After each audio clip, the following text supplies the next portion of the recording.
Good morning. How's everyone doing today? Today is February 8th. I usually have my phone, but I don't have it. Today we're gonna do another DIY video. We are going to put brakes on a 328i. Show you guys how simple it is to do your brakes on your 328.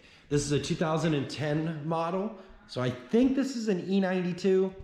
Somebody's gonna bash me if I'm wrong, but it is what it is. I'm not a big BMW guy as far as, ask me what an Audi is and I got you covered. Let's get into it. We need to open this other box. All right. You got keys, knife? Oh, I would have key. Yep, definitely cancer and reproductive harm warning. So, if you live in California. California must be rough. It must be. Ooh. Shiny. Pretty. These are the rears. It even tells you. You're a passenger side. Look at that. Now, I will say, these are probably going to make a little bit of noise. They're going to go as you drive down the road. The long term here is that we bought this for the rotors. The brake pads are consumables, so you can upgrade. Even if they're crap brakes, all the goodness is right here. If you want to know how long these brake pads last, make sure to subscribe to this channel, and we will definitely let you know when we have to change them again. CALLAHAN brake parts. This is what this brand says on eBay. There it is. CALLAHAN brake parts. Oh, Wait. CALLAHAN. Tommy boy. Whoa, that was close. Lights it on fire. Other guys' brake pads. What happens is we don't have CALLAHAN brake pads, so you got the best. You're buying the name. Solid. Got them open, got them done. Let's get them installed now, shall we? So, there we go. You think? So I guess this is a good time to mention, BMWs have these little pads right here. You can see, that's where you're supposed to jack it up.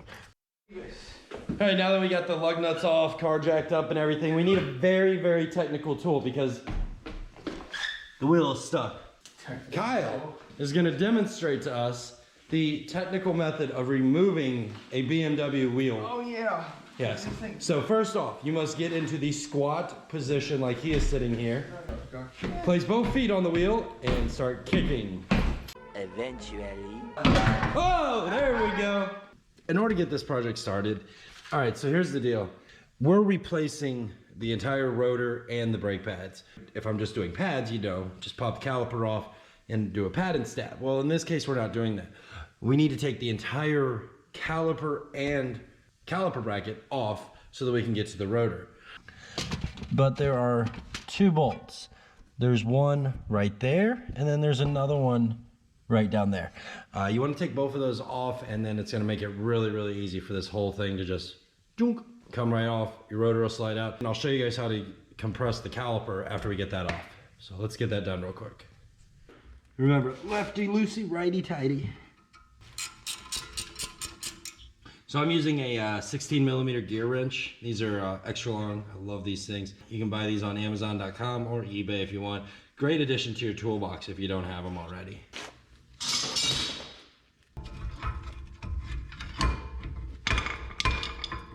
All right, and as simple as that, it's all. So number one, no. Do not let your caliper hang just like that. They do make straps that you can use to hold this up, and I would recommend using like a bungee strap. This one is 10 times too long, so we're gonna just tie a knot in it, hook it up here, and it's gonna hold it right out of the way. Sweet and simple, just like that. Use the bolt holes, hooks it up, done. All right, second, we have to get this Allen bolt loose right here in order to get the brake rotor off. So what I've got here is a set of Pittsburgh 1/2" metric impact sockets. This is a H6, or yeah, just 6mm. So there's that. We're gonna test Corey's little bitty air compressor here and my incredible Hulk snap-on gun. Let's see what happens. Look at that. First try. All right, so now it's time to get this rotor off, and it's probably gonna be seized on.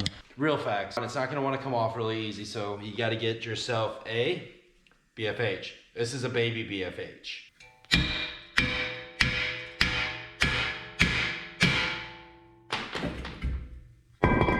And there you go, one rotor.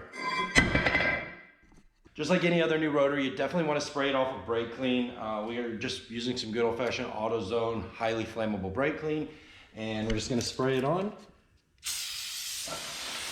and wipe it off. And what you're wiping off is actually like a residual oil to keep it from rusting and while it's sitting on somebody's shelf. All right, now that you got your old rotor off, your new rotor's clean, you'll notice there's a little hole right here. You want to line that hole up with that hole right there, like this. Screw it right back in. This is great. My electric impact is MIA. There we go. Doesn't have to be crazy torqued down, so. All right, there we go. That's all done. Rotor's in. Now we move on to the brake caliper. All right, so you got to remove this little clip right here. And the best way I found to do this is to just use a screwdriver like this. Pop it out, walk it off, and it'll come right off. Hold on, I can't do this one-handed. I'm sorry, so you're just gonna have to watch it as I do it. There's one.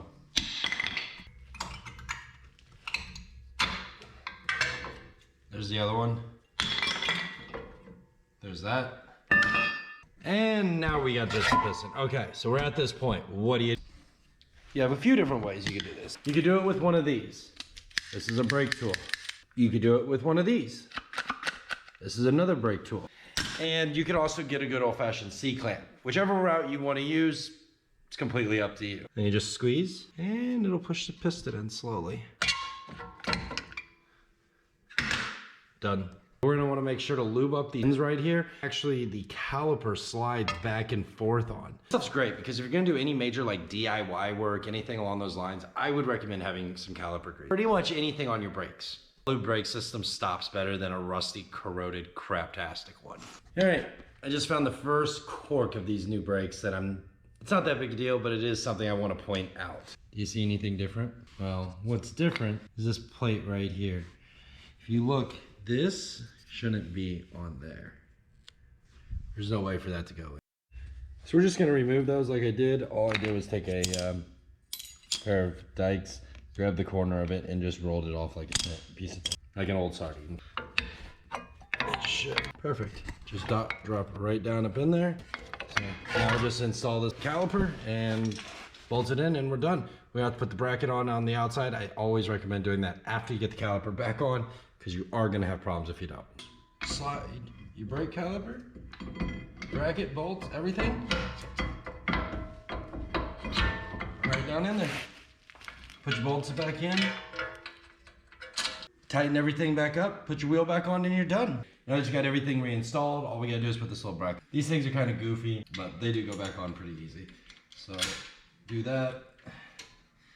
All right, time to do the rear. So the rear is just a little bit different. To remove the bolts out the back of here all the way, I would recommend taking that little clip off that just sprung all the way over there. And then we'll take the caliper off. And that did something.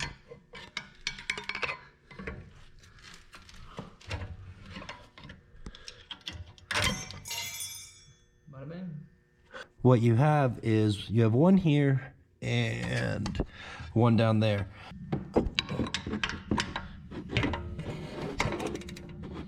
And while you're doing this, you should definitely make sure that you don't have your emergency brake set.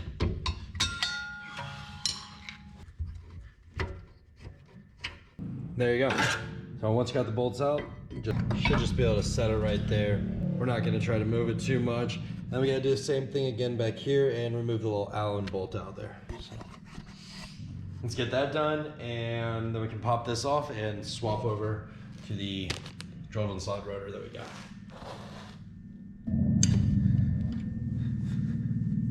All right, so like I figured, it's not gonna come off, so I'm gonna hit it just on the face here.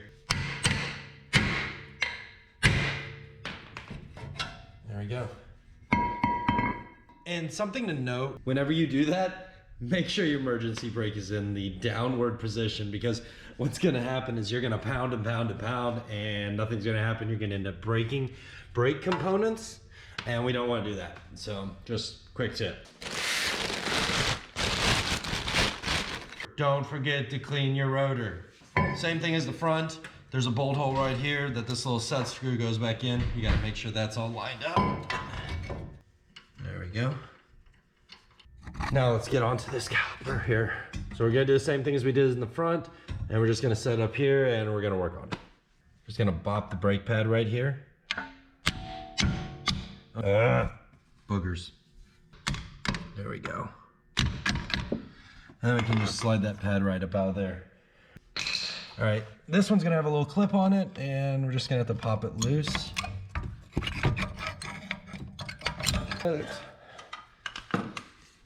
And squeeze.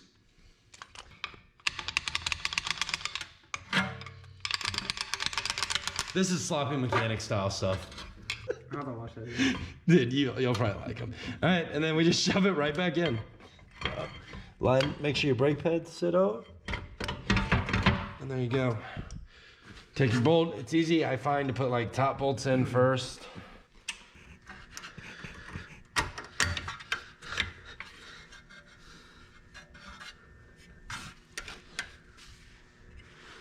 I feel like that's too easy.